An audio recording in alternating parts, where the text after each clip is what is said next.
Estornudos, congestión nasal y picazón en los ojos son algunos de los síntomas que nos pueden indicar que sufrimos algún tipo de alergia. Consultar al profesional es la clave para dar con su origen. Para muchos es un momento de alegría por la llegada de la primavera, pero para los alérgicos y fundamentalmente los alérgicos a los pólenes se reactivan en esta época.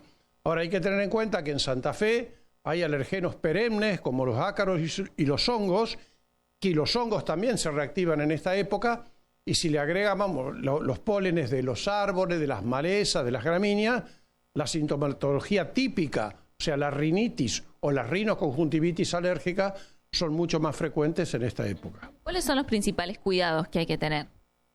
Bueno, la rinitis es una enfermedad que afecta la calidad de vida. Las rinitis leves o moderadas pueden estar en manos de los clínicos, los pediatras, los médicos de atención primaria, que utilizarán fármacos para controlar los síntomas.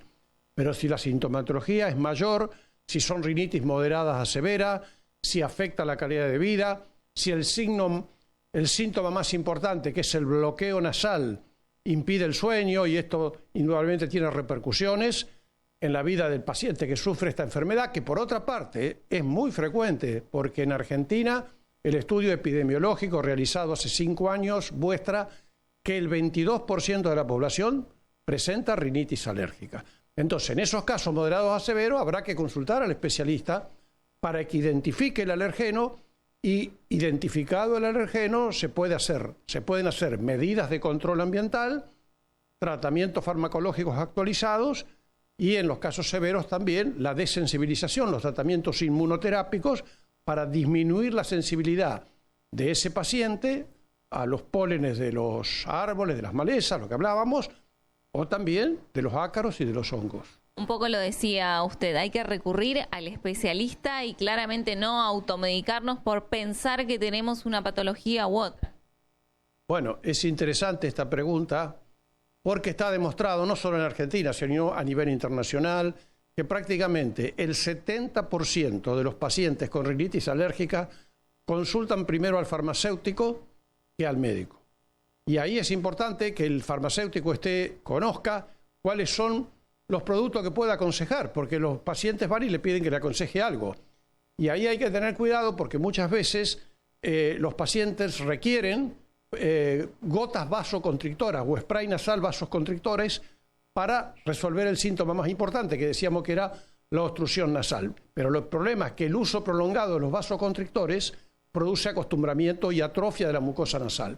Por el contrario, hay spray nasal con corticoides inhalatorios preventivos que se pueden usar a largo plazo, que controlan la sintomatología y que prácticamente no tienen efectos secundarios en el quien sufre la rinitis alérgica. La otra opción, si no se quiere usar spray nasales, es usar antihistamínicos de segunda generación, que son los que nos dan sueños.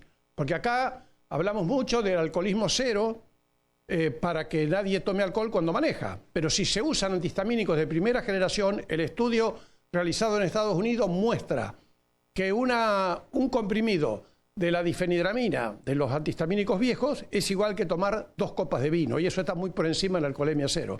Es lo que pasa también con las picaduras de los insectos, ahora que estamos mucho más expuestos, ¿no? Indudablemente, acá tenemos que diferenciar 2 tipos de insectos. Los mosquitos y los jejenes, habitualmente los chicos con el crecimiento eso se controla solo. Pero las abejas, las hormigas y las avispas pueden dar reacciones graves o fatales.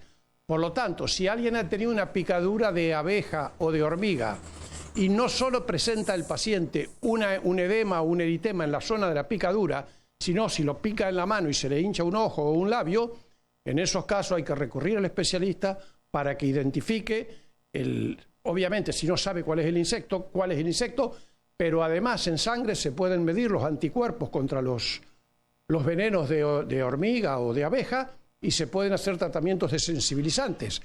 Porque este concepto también que está en la población, que ante una picadura se le coloca un corticoide, una dexametasona, la dexametasona demora en actuar, y lo que hay que actuar a veces para frenar estos procesos es con adrenalina y con otros fármacos. Pero bueno, Lo importante es confirmar si está sensibilizado y qué grado de sensibilización tiene.